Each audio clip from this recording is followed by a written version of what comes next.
মুহূর্তের big breaking.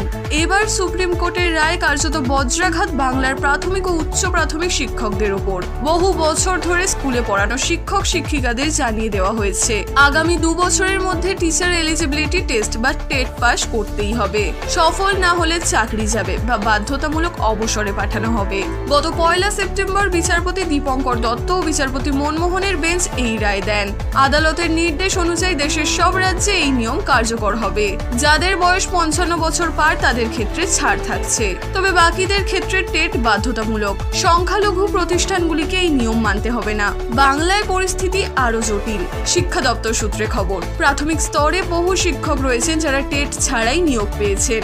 আবার 2010 সালের আগে উচ্চ প্রাথমিকে আলাদা করে টেট নেওয়া হয়নি। সে সময় স্কুল সার্ভিস কমিশন মাধ্যমিক ও উচ্চ মাধ্যমিকের জন্য শিক্ষক নিয়োগ করত। ফলে আজও বহু শিক্ষক রয়েছেন যারা টেট দেননি, অথচ দীর্ঘদিন ধরে স্কুলে পড়াচ্ছেন।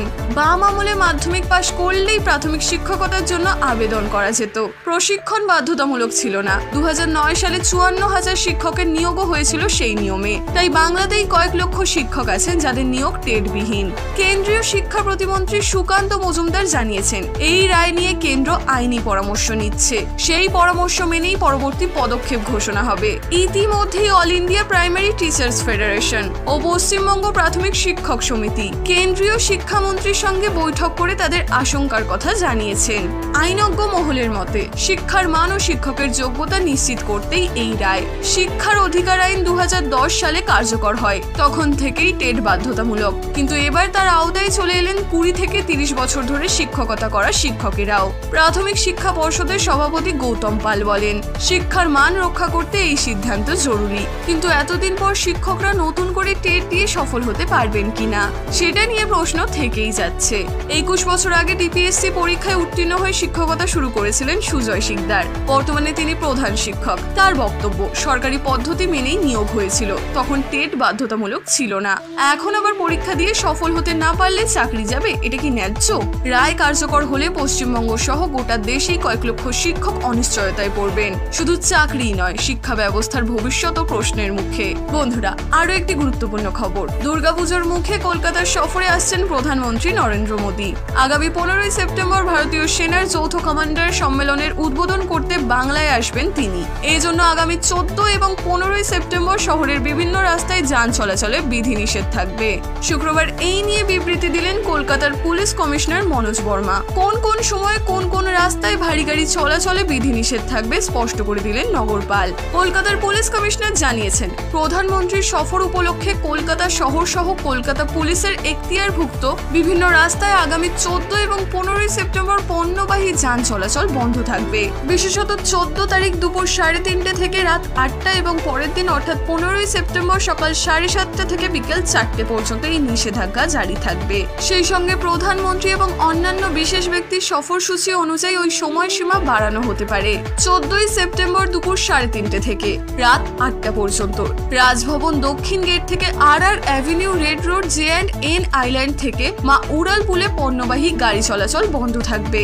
এইভাবে এজিসি বোস উড়ালপুল, এজিসি বোস রোড থেকে হাসপাতাল road, lovers lane, Khidirpur road হয়ে J&N island, red road, RR avenue থেকে রাজভবন দক্ষিণ গেটের রাস্তা দিয়ে কোনো পণ্য পরিবাহী গাড়ি চলাচল করতে পারবে না। 15 সেপ্টেম্বর রাজভবন দক্ষিণ গেট থেকে RR avenue, red road, J&N island থেকে ফোর্ট উইলিয়াম পূর্ব গেটের রাস্তা থেকে খিদিরপুর রোডে পণ্যবাহী গাড়ি যাতায়াত করতে পারবে না।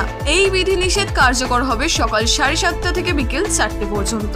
এছাড়া অন্যান্য যান চলাচল এবং পার্কিং এর ক্ষেত্রে ওই 2 দিন নিষেধাজ্ঞা জারি হতে পারে।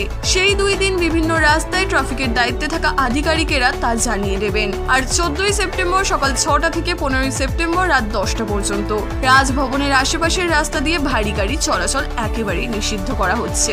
14 সেপ্টেম্বর রাত 10টা থেকে 15 সেপ্টেম্বর বিকেল 4টে পর্যন্ত গভর্নমেন্ট প্লেস ইস্ট থেকে এসপ্ল্যানেড রো ইস্ট ক্রসিং থেকে ওল্ড কোর্ট হাউস স্ট্রিট এবং বিবাদীবাগ দক্ষিণ ক্রসিং সম্পূর্ণ বন্ধ থাকবে। এছাড়াও বিভিন্ন রাস্তা বন্ধ করে বিকল্প রাস্তা দিয়ে গাড়ি ঘুরিয়ে দেওয়া হতে পারে। সেই সিদ্ধান্ত ওই 2 দিন পরিস্থিতি অনুযায়ী নেওয়া হবে। উল্লেখ্য, আগামী 15 থেকে 17 সেপ্টেম্বর কলকাতায় আয়োজন করা হয়েছে কম্বাইন্ড কমান্ডার্স কনফারেন্স 2025। কলকাতায় ইস্টার্ন কমান্ডের সদর দপ্তর ফোর্ট উইলিয়ামে 3 দিন ধরে চলবে ওই সম্মেলন। সেখানে 15 সেপ্টেম্বর প্রধানমন্ত্রী উপস্থিত থাকতে পারেন। বন্ধু বন্ধুরা, বিগ ব্রেকিং নিউজ।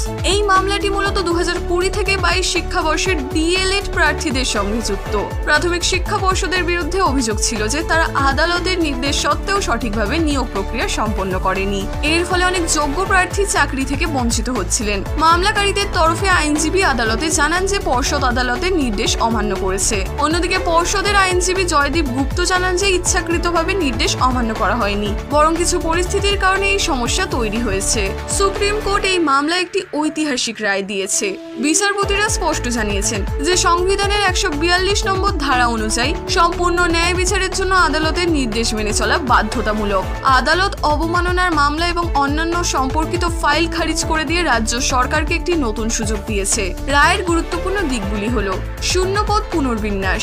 রাজ্য সরকারকে আগামী 6 সপ্তাহের মধ্যে খালি থাকা পদগুলিকে পুনরায় শ্রেণীভুক্ত করার নির্দেশ দেওয়া হয়েছে। এর ফলে জাতি, বিভাগ বা বিষয় অনুযায়ী শূন্য পদগুলি পূরণ করা সম্ভব হবে।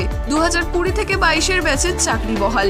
এই রায়ের ফলে 2020 থেকে 22 ব্যাচের 953 জন প্রার্থীর চাকরিতে কোনো প্রভাব পড়বে না। তাদের নিয়োগ বৈধ থাকবে। নিয়োগ প্রক্রিয়ার সময়সীমা। আদালত জানিয়েছে যে আগামী 6 সপ্তাহের মধ্যে পুনর্বিন্যাস এবং নিয়োগ প্রক্রিয়া সম্পন্ন করতে হবে। এই রায়ের ফলে রাজ্যের হাজার হাজার ডিএলএড প্রশিক্ষণপ্রাপ্ত চাকরি প্রার্থীদের মুখে হাসি ফুটেছে। দীর্ঘদিন ধরে আইনি জটিলতায় আটকে থাকা নিয়োগ প্রক্রিয়া এবার গতি পাবে বলে আশা করা হচ্ছে। যে সমস্ত শূন্যপদ খালি ছিল সেগুলি আবার মেধার ভিত্তিতে পূরণ করা হবে।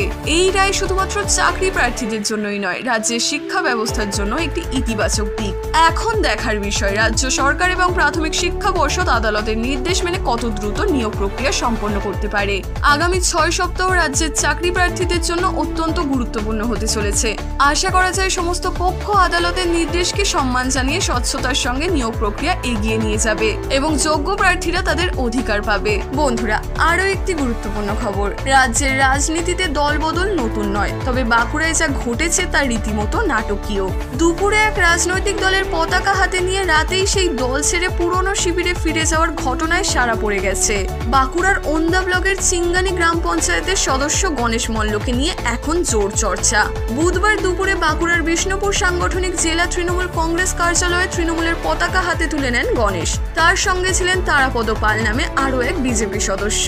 দুই নেতা দাবি করছিলেন বিজেপিতে কাজ করতে পারছিলেন না বলেই তারা তৃণমূলের হাত ধরেছেন। এই দল বদলের জেরে চিঙ্গানি গ্রাম পঞ্চায়েতে বিজেপির সংখ্যাগরিষ্ঠতা চলে যায় এবং তৃণমূলের হাতে ক্ষমতা আসে। তৃণমূলের শীর্ষ নেতারা সাংবাদিক বৈঠক করে নিজেদের জয় ঘোষণা করেন, কিন্তু সন্ধ্যা গড়াতেই নাটকীয় মোড় নেয় ঘটনা। বিজেপি ছেড়ে তৃণমূলে যোগ দেওয়ার 12 ঘন্টা পার হতে না হতেই গণেশ মল্ল আবার পুরনো শিবিরে ফিরে যান।